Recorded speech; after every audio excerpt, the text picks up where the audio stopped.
So you came to this video to learn how to make an OC. That was a trick. You see, I can't really tell you how to make your OC, but I can tell you how I made my OC, and maybe you can pick up some inspiration that might work for you. But if you do, I assure you that it's entirely coincidental. Before I start, I should specify that my OC is my pony sona. The relationship between an OC and a pony sona is like the relationship between a rectangle and a square. A pony sona is an OC, but an OC is not necessarily a pony sona. OC stands for original character, which can include a pony sona, but might also include various characters used in stories and comics and whatnot. A pony sona is a representation of yourself, an avatar, if you will. For instance, Clutterstep is Silverquill's OC, but his pony sona, Hippo sona, is, well, Silverquill. So Sweetie Bloom is a representation of myself if I were reincarnated as a pony in Equestria. First and most important aspect you need to focus on is, well, what aspect you want to focus on. Humans tend to be very complex, and a person's identity can't completely be contained in a cartoon horse.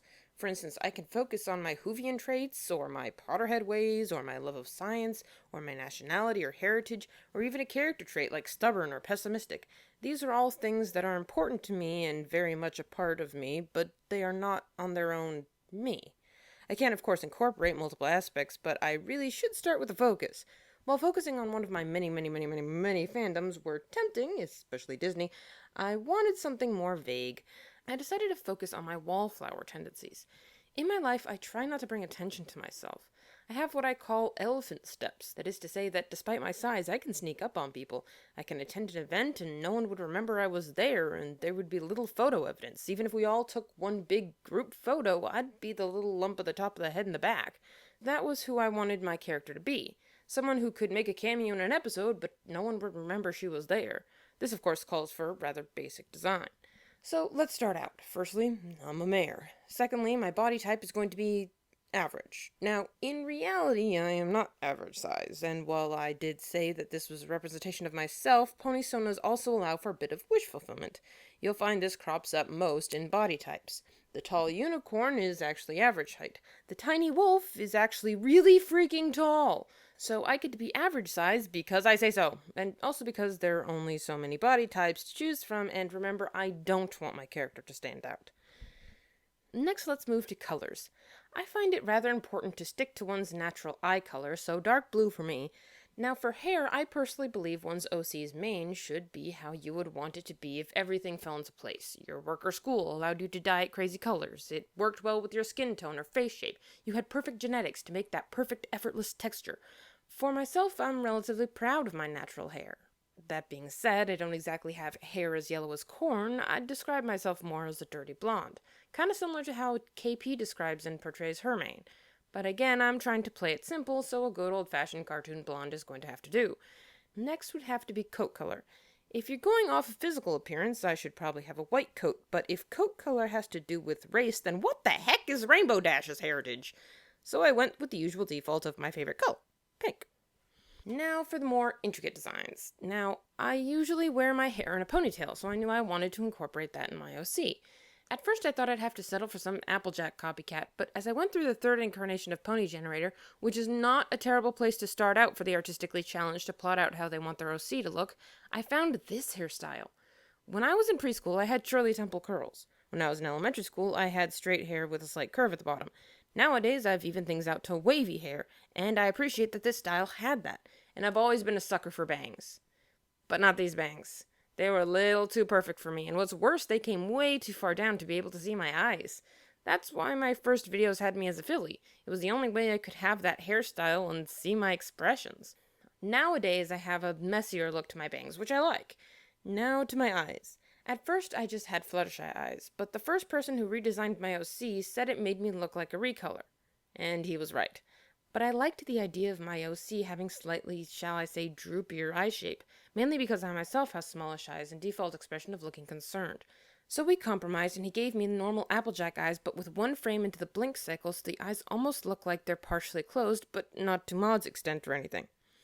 And now for the question that torments the soul of anyone who tries to make a pony OC. What race? At first the question was hard for me. Should I be a unicorn because of my love of fantasy? Looking at the way unicorns are portrayed in MLP, I'm gonna go with no. I thought for a long time about being an earth pony. In most media, I'm the earth elemental. I'm an earthbender, a Hufflepuff. I'm usually associated with the down-to-earth and stubborn. But one race kept calling to me. See, I'm a huge fan of Greek mythology, and especially of Pegasus. I already had several Pegasus statuettes long before I got into MLP. While technically I'm an earth elemental, I said part of a pony sona was wish fulfillment, right? But one thing cinched it for me. The mention of Los Pegasus. I definitely wanted my OC to be a Pegolino like myself. But what if I chose an earth pony and Los Pegasus ended up functioning like Cloudsdale? I definitely didn't like the idea of my OC constantly needing a Cloudwalker spell or some other OP crud just to live in her hometown. So, Pegasus it was. Now to the cutie mark. In developing the character and doing a little research on cutie mark formation and symbolism, I came up with my cutie mark. For starters, as far as occupation is concerned, it is supposed to represent animal care. So, kitty paws it is. Notice I said kitty paws. If it were puppy paws, there would be claw marks, but since cats retract their claws, there aren't any. Now, why kitty and not puppy? Cat's my favorite animal. That's it. What, you want a better explanation? Now, why paws? 'Cause they look cute. I remember someone asking if it meant that I was on a journey. Sure, yeah, let's go with that. Honestly, I just thought they were a default animal symbol, but yeah, on a journey. That's my answer, and I'm sticking to it. Now, there are 3 to represent my family, which is an important part of my life. So either me and my 2 sisters or my father and my 2 sisters. The arrangement was supposed to look like a Mickey Mouse head to represent my love of Disney, but that has never been particularly evident. To the color, people often ask why I changed from black to green. Technically, I didn't. The person who made my original OC either couldn't or wouldn't color it green, but now it's Kelly green like I wanted to represent my Irish heritage. Now I'm going to teach you how to make a good OC name. Yeah, no, asking me for advice on naming your OC would be like asking Toon Critic for color choices, or Lightning Bliss on subtlety, or Mary Sue on not being OP. I heard that. But to answer everyone's question, I do not ship Sweetie Belle and Apple Bloom. At the time I made my OC, I hadn't even considered it a shipping name. Remember, I gained my shipping tendencies later on in my brony career, and shipping minors might not have occurred to me as a thing at all. Sweet Mash OTP. But here was my thought process for creating my OC. Firstly, I had to figure out how names work. Generally, I explain it thusly. In Equestria, your parents choose your name. Then you grow up to find your calling, which earns you a cutie mark. If it sounds fly, you can change your name to the cutie mark. If not, you can keep your old name. And I knew my character would be the type to keep the name her family had given her, so things like paw butt are out. But what would her family call her? By personality trait? No, they weren't that perceptive. By physical attribute?